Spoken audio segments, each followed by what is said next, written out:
Hey guys, what's up? It's me, Thomas. Today we're back here with Josh Scorcher, and today, well, I guess you're furry, you're gonna like this one. It's top 10 furry bosses.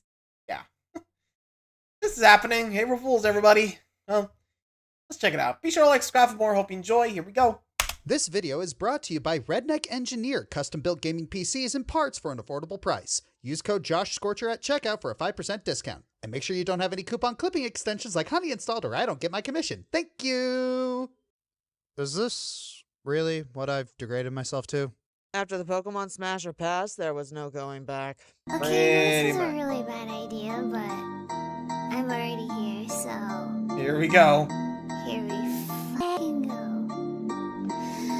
Die. Anyways, furries! Whether you want to, or otherwise, you know about them. Whether it's a corporate mascot or the latest indie sensation, the thirst will never end. And today we're going to count down the top 10 best. Though, full disclosure, I am not a furry, so I cannot vouch for the attractiveness of these characters and how well they represent the furry fandom. So Yeah, I'm you going got by me. the opinion of the furries currently on my staff. And I am trusting them to be accurate and unbiased. We'll be looking at both furry appeal and how enjoyable their boss fights are, meaning some may rank higher based I on had that. influence rather than gameplay. Scalies and crawlies do count. Heck, it was good enough for Omni-Man. Also Why no not, I guess? monster girls. Under our definition, furries are when human traits are applied to an animal. Monster girls are the opposite. So, would that mean that the Egyptian gods were the first monster girls? Just start the list before I have another crisis, please. Done. Jeez. I mean, accurate, but yikes. Did not think of that. Oh, wait, too late. I'm thinking. Ah!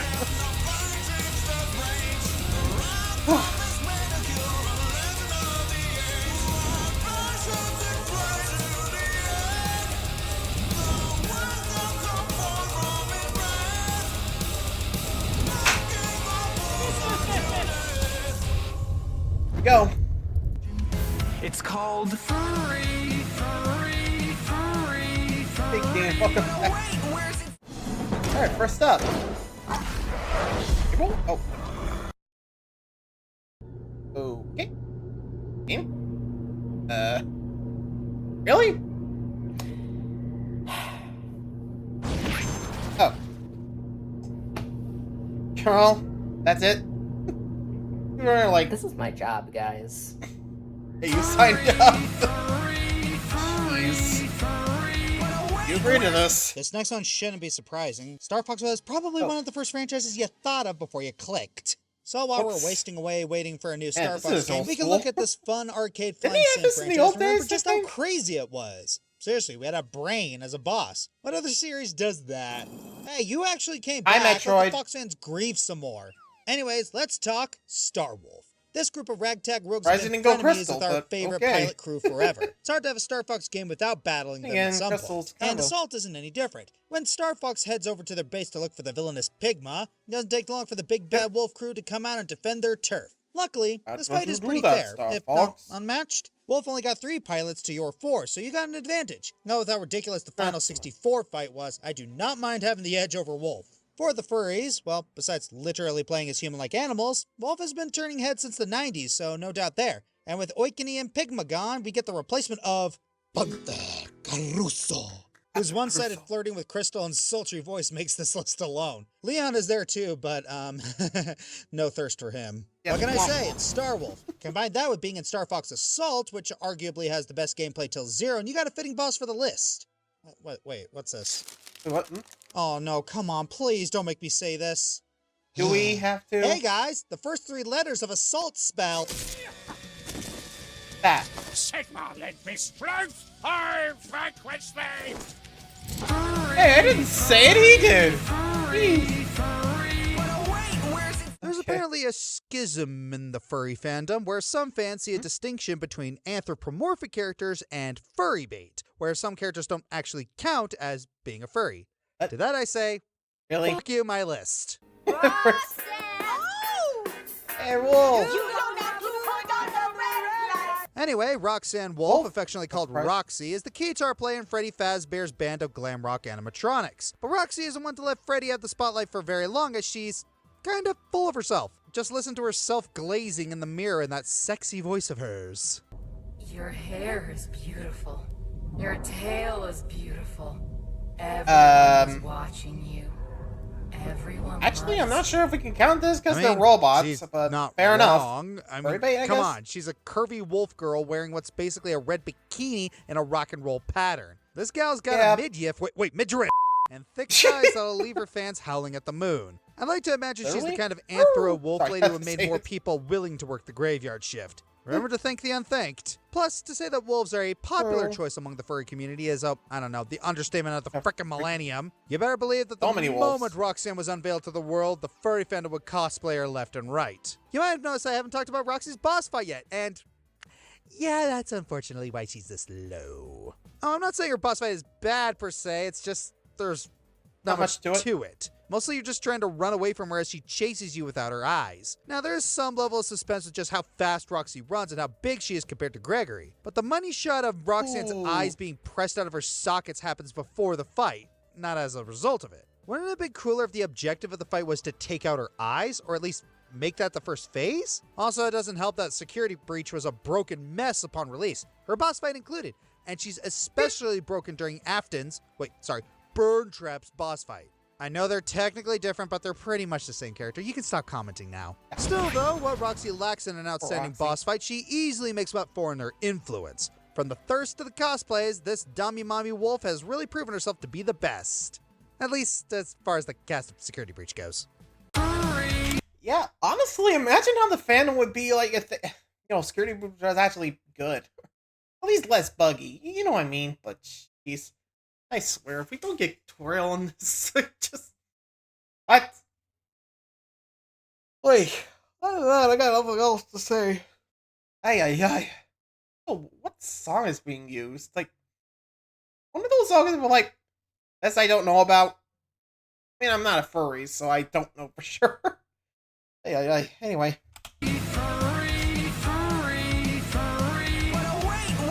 Hello, Bug Fables. How are you doing today? Bug This Fable? indie How are darling you? brings to life a world of anthropomorphic bugs, each one brimming to life with charm and character galore. And center stage of it all is Bulgaria's latest sensation, Mothova. Or Hi, Mothova. she'd want you to believe she's center stage. Mothova is part of one of many fellow exploration teams you'll encounter across your journey, leading the creatively named Team Mothova, featuring her and her #1 fan, Zasp. But unlike the other friendly faces, Mothova is, she's Selfish. a diva, and not the good kind. Mothova often shows up to get in your way just to stroke her own ego, and on 2 occasions this gets you into direct conflict with her. You first fight her in Golden Hills, butting heads over getting a piece of an ancient artifact. The second time, you're on a diplomatic mission to get the Termite Kingdom's assistance here, and the way to do that is for Team Snakemouth to prove themselves as the Ant Kingdom's finest warriors in their Colosseum. Let me Unwilling guess. to have anyone take the There we go. spotlight but her, Mothova interrupts the ceremony with Zasp and nearly jeopardizes the whole mission. In both fights, Mothova serves the role of support, able to buff Zasp's stats with her singing. Wow, that is hard to say. Yeah. Zasp's Stats. Her singing Zap can be stats. used as an Okay, attack yeah. to spread damage across your team, and she can even give Zasp extra turns to hit you harder. And then there's her kick. Yeah, where, if basically, it take connects, out she Zasp will first ruthlessly before you stomp take on into the Mothova. Oh, dirt. wow. Like I said, diva. Take her out first, and Zasp gets angry and See? permanently buffs his stats. Take Zasp out first, and Mothova will scold him to get back up. I think you see who you're supposed to target first. And Oh. yeah, Fluffy Moth fair Girl, enough. she's a furry fandom magnet. Or, really, she would be if she didn't have a personality as cuddly as a cactus. Or, Yeah, you know, no kidding. you could be into that like Zasp is. I won't I'm judge good. you. Out loud. Really? Yeah, even like... You ever see a character be introduced and think, oh no, the furry community is gonna have a heart attack over them and flood DeviantArt with Yep. thirsty art for the next month? That's what everybody thought once Kirby and the Forgotten Oh. Land was Oh, showcased, wait. and we caught a glimpse Claudia. of this little kitty. Clawrelin is the boss of Wondaria Remains and the second in command of the Beast Pack. Originally named Carol, she and her leader Leon ruled over the Forgotten Land until Leon was taken over by Fectoelphalus. While she still believed in him and followed him, she too got mind-controlled by the alien specimen, causing her to search out and kidnap the Waddle Dees that came from Dreamland. Fitting for a circus boss, Clawrelin fights using quick strikes and acrobatics. Spot And there dodging and is also the way counterattacking are the she's best ways actually to keep her made, at but length. look at her. She can also throw knives at Kirby and disappear and reappear for a surprise attack. The main thing is to keep an eye on her and attack when there is an opening. Luckily, there are times when she will get her claws stuck in the floor, letting you wail on her without fear. Later, we also have a phantom version, which is faster and more deadly. In addition to her normal attacks, she can also create clones to confuse you. However, if you can figure out the real one, you can wait out the attack and wail into her when she gets stuck again. As for her appeal, well, she's a leopard with a curvy frame who the rest of the beast pack look upon as an idol. She's a cat girl. Okay, there we go. Yeah, okay, next entry. Down, boys and girls. How it goes. Anyway. Well, time to open this can of worms. Pokemon. Yep. That's it. I don't even need to say anymore. I could end the segment right here and you... With thousands of colorful creatures to its name, Pokemon definitely has a tendency to make a lot of them anthropomorphic animals that really blur the line between monster and person. And we are not... No, Typhlosion, get out of here. I still have some integrity left, you know. In Alola, we got pretty much the most brazen creature Game Freak has ever gotten away with. And in Sun and Moon, one of the customary totem Pokemon is one of them. Salazzle. A reverse harem. Right in the decks. It says it. Salazzle uses its pheromones to enslave and dominate male Salandit into a reverse harem. Look at that design. Look at that dex. Game Freak. You knew exactly what you were doing. That they did. Salazzle here would like to introduce you to her reverse harem. And oh, what do you know? Totem Pokemon aren't just a walk in the park. Salazzle's gimmick here is spreading poison, lots of it, and getting her, you know what, to finish you off. She applies Toxic, applied Venom Drench to your monster to cripple them offensively, and her Salandits come in to finish you with Venoshock. While bringing a Steel type will protect you from the poison attacks, Salazzle's ability makes sure you're still getting poisoned. And oh yeah, she's a Fire type. You're feeling that burn one way or another. But really, do I have to explain why she's on here? Just the words reverse harem should explain enough. Feel dirty just saying that. How many segments was she used? Get the soap. Curious. That feels unclean. Played Sun Moon well, so like Salazzle. Say no more. Ouch. Let's be honest. The Year of Shadow never actually ended. Shadow is one of gaming's most popular anthropomorphic characters, so it's no surprise to see him here. He's so cool and edgy that it makes people swoon just from him casually throwing a rocket back at a robot. Sorry, ladies, he's only into Latinas and coffee. And I guess Amy, too? Seen that a lot recently. I impregnated Rose. Huh?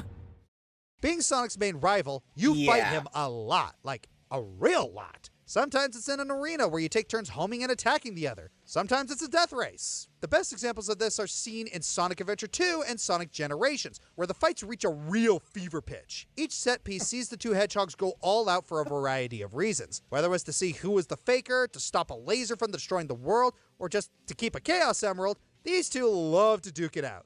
Actually, do we only fight Shadow as Sonic? Yeah, I'm pretty sure. While the set pieces are great, the fights tend to be short and sweet, which makes sense. The whole goal is to go fast. That being said, Shadow's popularity and appeal speak for themselves. Just look at last year, if anything, and I stand by it. Yeehaw! It's still not ended. I mean, you ain't wrong there. And Shadow's got a fan base. And then again, we all love our edgy-hedgy, I guess. Oh, I can't believe I just that. I mean, I don't know why people call him that, but Jesus. I can't believe I even said that. Sorry if I did. Anyway, Final 3, let's just get this over with. What else is this? And for this next segment, Josh will be discussing Belladonna. What? Hello? All dogs go to heaven? I thought we said no ferals. No, dear, not that Belladonna. Oh, thank goodness. Wait, then who? Oh no. Trials of Mana, a 2020 remake of the original 90s game for the Switch, PC, and PlayStation. This time around, they were not shy about tossing the fan service around. And of course, at the center of it all is the secondary antagonist, Belladonna. Woof, talk about the dance of the seven veils, if you catch my cold. She flaunts the evil Arabian princess vibe, which is fitting since she's a master manipulator behind the scenes. She brainwashed the guildmaster and framed Hawkeye for the murder. A murder she committed. She commits all these atrocities out of love and loyalty for his dark majesty. Which kind of feels depressing since her love is unrequited and she does die a tragic death. I say kinda because she still did a lot of bad and looked fabulous doing so the whole way. As for why she's on this list, And here it comes. well... There it is. If I were a wolf, I'd howl.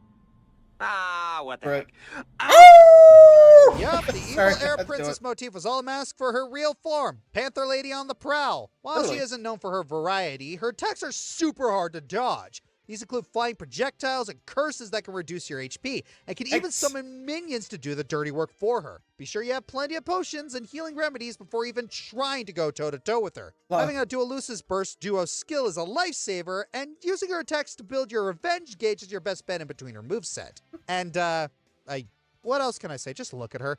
Long flowing locks, thighs that could crush you like a grape, acrobatic skills coupled with deliberately suggestive posing, and all this while she struts in the buff. If her fur were any shorter there ain't no way this would have gotten a T rating. Adding to it, she was designed by an actual furry. Oh, next she'll tell us she was designed by an actual furry, and that is exactly what happened. That explains everything. So, There they you knew go. what they were doing and basically said, when you got it, flaunt it. Yeah, I don't remember now. I cannot believe I am talking about this boss for a third time. Oh, This Carmelita? boss. Doc, all I want to see is a giant woman. Inspector Carmelita Fox is Sly Cooper's on-again, off-again Hi, love Carmelita. interest How and you rival. doing? Basically, Zenigata from Lupin the Third. If they committed to the actual ship tease. Already, No. she ticks off several check marks for furry lovers the world over. Heck, by thieves in time, they just decide don't fight it, embrace it. In a way, this boss fight kind of feels like a prelude to that. To set the scene, Carmelita gets Yeah, got possessed hit by with the the mask mystical of mask of the darkness. Dark Earth. Bentley tries to knock her out with sleep darts so they can remove it. But instead, the Nope. sleep darts cause They her to make grow her to gigantic. kaiju size. Oops. Whoops. The only way to Yeah, escape from the mask is definitely to oops. sneak and shimmy her way up her body and trick her into detaching the mask herself. Seriously, we're Yeah, talking you only have to Sly do it Cooper, twice. a treasure trove of furry material. Nayla, Contessa. Oh, don't lie, there's one of you out there. And yet got somehow me. always we circle Yeah, back she to the is. sexy Nah, possessed I'm good. top lady. What is it about Macro that fans can't get enough of? I'd say either the Personality, power fantasy violent, / yeah, destructive you got it. aspect or the big mommy aspect. What Probably say both. you? I guess? Clearly it's doing something, or Togepi 1125 over there wouldn't have spent tens of thousands commissioning Macro Falco pics. Ew. I knew it was coming, and I'm Yep. still stunned. Okay, Okay, jokes why'd you aside, even I put that really up? do like this fight. It actually utilizes Sly's stealthiness in a boss fight, which is more refreshing than just to a Get back, foe over and Michael! over. And I ain't blind to Carmelita's normal appeal, but here we get to see it on a grander scale. Yeah. Literally up close Big girl. and possible.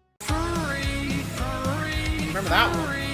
Actually, playing that game next soon. Azmith, Ratchet and Clank, cracking Azmith. time. The only other one of Ratchet's kind left at this point, and we gotta fight him. General Gaius, Dust of Elysian Tail. He may be a remorseless warlord, but you kinda want to give him head pats after. Commander Yamar, Yeah. Mega Man X6, a dragonfly-themed maverick. Come on, he's adorable. Alice, Persona 5 Strikers. You're Been getting there. crazy little bunny up in here. Zocket, Mario and Luigi Brothership. He glomps you. That makes him a furry by default. That's it.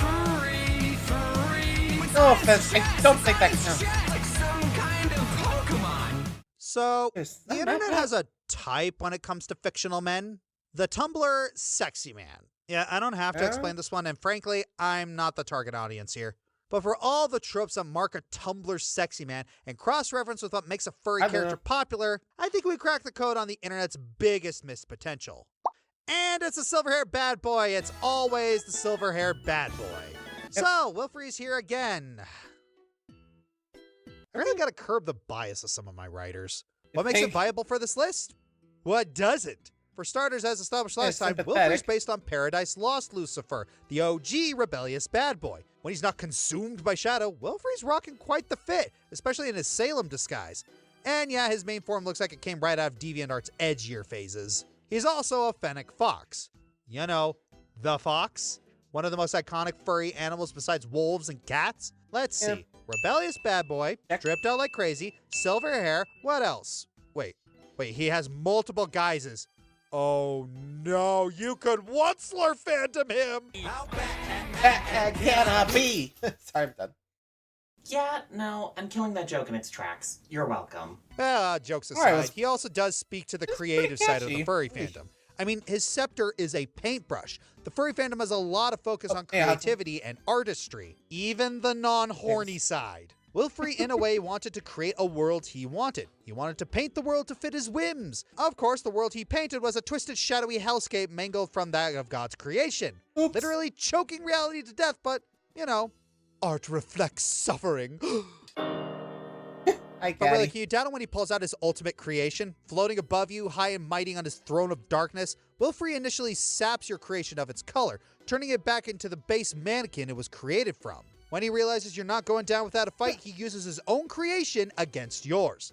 Really, it's an art fight. And depending on the player, Wilfrey very well could be turning this into a battle of his creations against your OC. Your creativity against his. Wilfrey is checking every box and then some. It's a shame Drawn to Life never caught on that much because really looking at it, it's got everything you need to farm a healthy fan base. And its villain has the potential to be just everywhere. I think people just wrote it off because it was cutesy and on the DS. True. Yeah, you ain't wrong. I mean, DS didn't really was appeal worthy, I guess. I don't know. I'm trying to find the right word for that. Other than that, I got nothing else. What do you guys think? You guys think we should get a drawful, you know, revival? Let me know. Well, till next time, thanks for watching. See ya.